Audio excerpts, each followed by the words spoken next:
आज का मैच जो था बहुत एंटिसिपेटेड मैच था हैदराबाद की वजह से। लखनऊ को कोई काउंट नहीं कर रहा था आज की तारीख में, लेकिन मैं आपको एक चीज़ बताऊं, इस मैच के पहले जो 4 मैचेस लखनऊ और हैदराबाद के बीच में हुए हैं, उन 4 में से 3 मैचेस लखनऊ ने जीते हैं।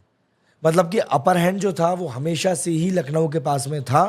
और आज के मैच में जिस तरह की परफॉर्मेंस इन लोगों ने करके दिखाई है, उससे एक बार फिर से यही चीज़ प्रूव हो गई है कि लखनऊ की टीम को आप राइट ऑफ नहीं कर सकते। पहला मैच ये टीम हार गई थी, लेकिन इनके पास में मैच विनर्स हैं। मैं आप पंत की बात नहीं कर रहा हूँ, पंत के अलावा भी इनके पास ऐसे खिलाड़ी हैं। चाहे आप शार्दुल ठाकुर की बात कर लो, आप मिचेल मार्श की बात कर लो, और कौन था, निकलस पूरन, यार उसका नाम कैसे भूल रहा हूँ। मतलब ये खिलाड़ी ऐसे खिलाड़ी हैं जो कि इस टीम को वाकई में मैच जिताने का पूरा पूरा मादा रखते हैं। और आज के मैच में जिस तरीके से वन साइडेड अफेयर हुआ है, वो समझ में आ रहा था कि यार सनराइजर्स के घर में जाकर लखनऊ ने अब उनको बताया है कि भाई तुम्हारे ग्राउंड पर दूसरे लोग भी आके तुम्हारी कुटाई कर सकते हैं।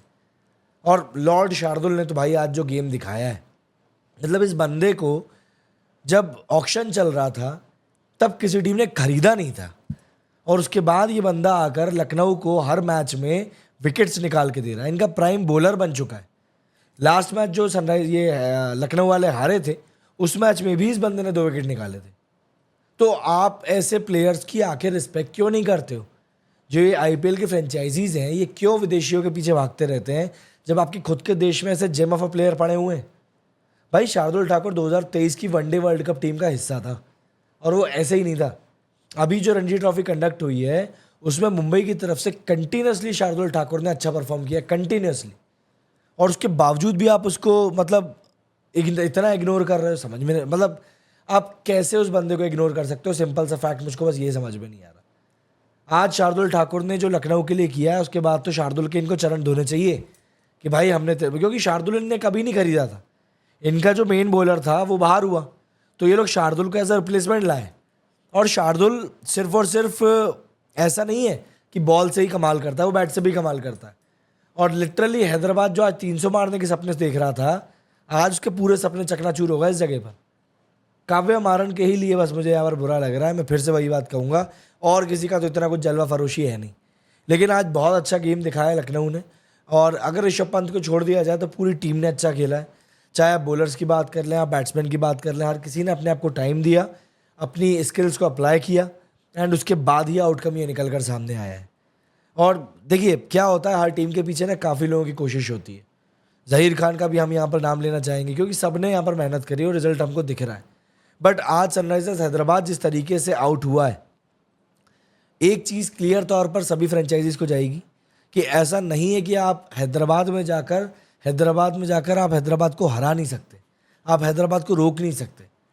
आप ना सिर्फ हैदराबाद को रोक सकते हो, बल्कि आप हैदराबाद को हरा भी सकते हो अगर आप सही तरीके से खेलो। ना तो आज अभिषेक शर्मा चला, ना आज ट्रेविस हेड चला, ना आज ईशान किशन चला, ना नीतीश कुमार रेड्डी चला। हेनरिक क्लासन पूरे टाइम कोशिश करता रह गया, कोई भी इनका वैसा बैट्समैन चल नहीं पाया। और देखो, बड़ा स्कोर बनाने के लिए ना हमेशा ही एक प्लेयर को टिकना ज़रूरी होता है, और वो इनका टिक नहीं पा रहा था।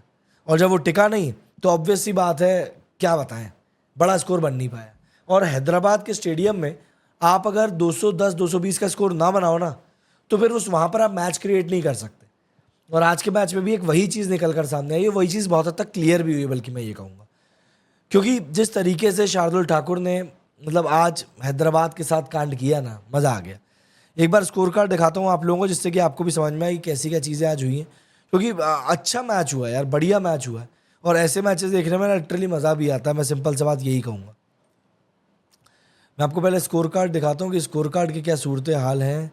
देखिए, स्कोर कार्ड का छोड़िए आप, तो मैं तो ऐसे ही बताता हूँ आपको, यार कहाँ लगे हो। निकलस पूरन आखिरी में मैन ऑफ द मैच रहा। तो भैया मुद्दा ये रहा कि जब पहले बैटिंग करने की बारी आई, तो फिर ऐसा लग रहा था कि हैदराबाद को पहले बैटिंग करने के लिए बुला लिया है, तो कहीं ना हैदराबाद वाले कूट के चले जाएंगे। क्योंकि हैदराबाद हर बार यही करता है कि पहले बैटिंग करने आता है और टारगेट ही इतना बड़ा सेट कर देता है कि सामने वाली टीम उस टारगेट के ही प्रेशर में आ जाती है। अब यहाँ पर देखिए, ट्रेविस हेड को आप छोड़ दो, अभिषेक शर्मा 6 रन पे आउट हो गया, ईशान किशन 0 पे आउट हो गया। अब यहाँ पर ना गेम फंस गया था। यहाँ पर जो शार्दुल ठाकुर ने ये बैक टू बैक विकेट्स लिए थे, उससे मैच ना पूरी तरीके से फंस गया था। अब यहाँ से एक पार्टनरशिप हुई हेड और नीतीश कुमार रेड्डी के बीच में, बट कोई भी पार्टनरशिप अंजाम तक नहीं पहुँच पाई, और यही कारण रहा कि लगातार विकेट्स गिरते चले गए। आप फॉलो विकेट्स देखेंगे, 15 रन पे पहला गिरा, 15 पे ही दूसरा गिरा। उसके बाद एक 60 रनों की पार्टनरशिप हुई, 76 पे विकेट गिरा, 110 पे गिरा, 128 पे गिरा, 156 पे गिरा, फिर 156 पे गिरा, 176 पे गिरा, मतलब लगातार विकेट गिरते चले गए। और यही कारण था कि हैदराबाद जो 210 220 को टारगेट कर रहा था वो स्कोर नहीं कर पाया, बिल्कुल भी नहीं कर पाया। पैट कमिंस ने आखिरी में आकर थोड़ा बल्ला अल्ला घुमाया, बट वो सब कुछ नाकाफी रहा। भाई आप जो स्टेडियम आपने जो पिच क्रिएट करी, उस पिच के ऊपर आपने जब खुद नहीं 220 का टारगेट रख लिया है और आप खुद ही वहाँ पर 190 पर निपट जाओ, सामने वाली टीम तो आपको वैसे भी कुचल कर निकल जाएगी। अच्छा, यहाँ पर आप बॉलर्स की बात करें तो ठाकुर ने आज 4 ओवर में 34 रन देकर 2 विकेट निकाले, 4 विकेट निकाले। मतलब बंदे ने आज जो क्लिनिकल परफॉर्मेंस दी है, उसने बता दिया है कि यार तुम मुझको चाहकर भी इग्नोर नहीं कर सकते, चाहे वो रणजी हो, डोमेस्टिक हो, चाहे वो आईपीएल हो, चाहे वो इंडियन क्रिकेट टीम हो। शार्दुल ठाकुर वो प्लेयर है जो कि हर एक पॉइंट पर आपको परफॉर्म करके देगा, हर एक पॉइंट पर आपको प्रूव करके देगा कि नहीं यार क्यों ये प्लेयर इतना ज़्यादा वर्दी है, ये प्लेयर बहुत वर्दी है, ये हमको समझना पड़ेगा और उसी के साथ में हमको स्टिक भी रहना पड़ेगा। आवेश खान ने भी ओके ओके बॉलिंग करी, हालांकि आज रन कुट गया काफ़ी ज़्यादा। दिग्नेश राठी, रवि बिश्नोई यहाँ पर बेसिक सी बात ये रही कि प्रिंस यादव और ठाकुर ने यहाँ पर अच्छा खासा बॉलिंग करके अच्छा सा कंट्रोल किया, जिससे कि ना एक लय जो थी, वो मोमेंटम जो थी, वो कहीं ना कहीं लखनऊ के पास में आ गई। इसके बाद जब लखनऊ बैटिंग करने के लिए आया तब भी इनका विकेट पहले ही गिर गया था, एडन मैकरम बहुत जल्दी आउट हो गया। बट उसके बाद ना मिचेल मार्श और निकलस पूरन ने जो बैटिंग करना शुरू करी, मतलब इन दोनों ने मैच को पूरी तरीके से हैदराबाद की कब्जे से बाहर निकाल दिया। और एक ऐसा पॉइंट आ चुका था जहाँ पर कि ना हैदराबाद दिख रहा था कि वो लोग ट्राई भी नहीं कर रहे हैं। इवन पैट कमिंस भी वहाँ पर होप छोड़ चुके थे कि यार अब कुछ हो सकता है इस मैच में। और देखो यही होता है, जब आपके प्राइम बैटर चलते हैं ना, तब सामने वाली टीम की ना मिटिया पलीत ऐसे ही हो जाती है, और आज हैदराबाद की वही हुई है।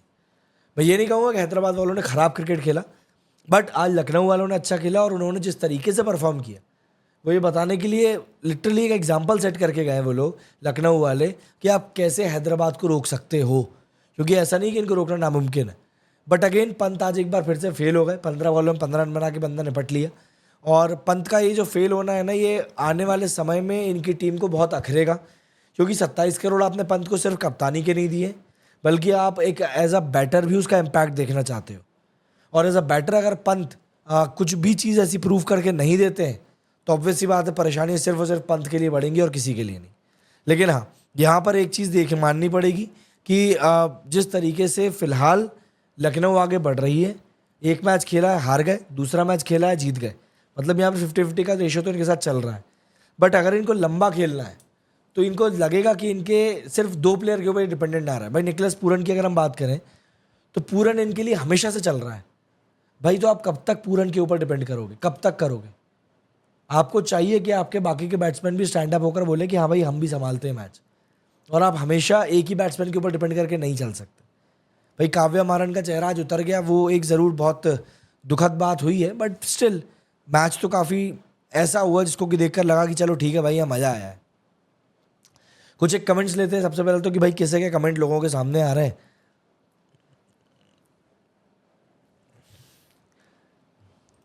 अब यहाँ पर रजनीश बोल रहा है कि भाई आवाज़ सही नहीं आ रही है। भाई गला ही बैठा हुआ है यार, इतना भी समझ में नहीं आ रहा क्या? ये देखो 300 पार छोड़ो, 300 अब की बार 300 पार कुछ ज़्यादा ही हाइप बनाकर रखी थी भाई। सेकंड टीम भी खेलने आई है, तोड़ कर रख दिया आज एसआरएच को। एक्चुअली में आज यही हुआ है, तोड़ के रख दिया है, फोड़ के रख दिया है, और आज किसी के पास कोई जवाब नहीं था। आप ये याद रखना, एसआरएच के पास में ना तो लखनऊ की बॉलिंग का जवाब था और ना ही लखनऊ की बैटिंग का जवाब था इनके बॉलर्स के पास में। टोटल आज गेम खत्म था इनका। ईशान ने लिखा 300 पार छोड़ो 200 पार भी नहीं हुआ। लाइनअप में दिख रहा है कुछ और, देखते हैं भाई क्या है।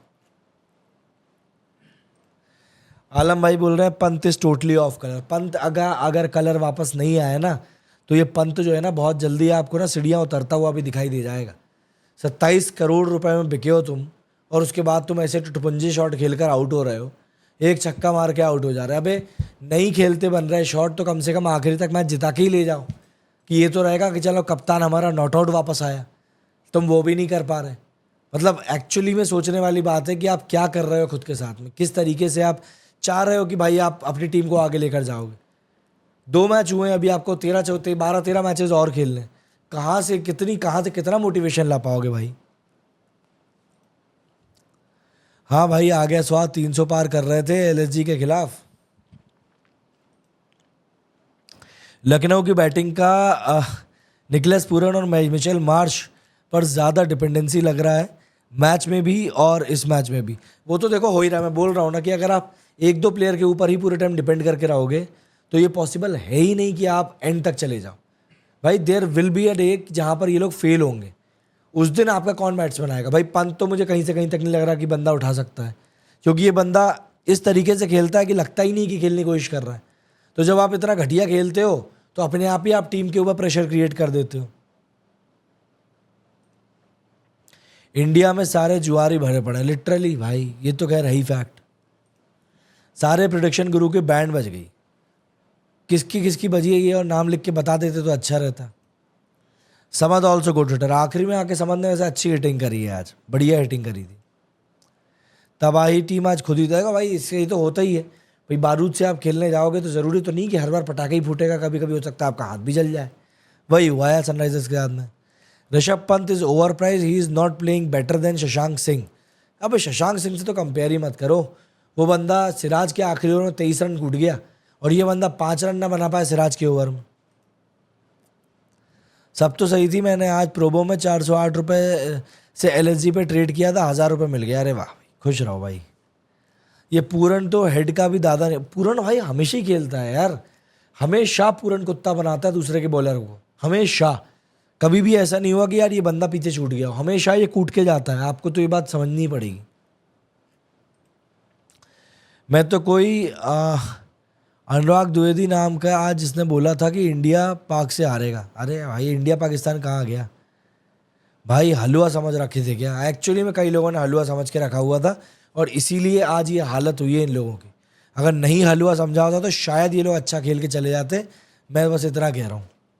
लेकिन हाँ, आज उसके बावजूद भी काफ़ी अच्छा गेम हुआ। काफ़ी ऐसा गेम था जिसको देखकर लगा कि चलो ठीक है, ये लोग वाकई में कुछ कर सकते हैं, क्योंकि कहीं ना कहीं चीज़ें जो थी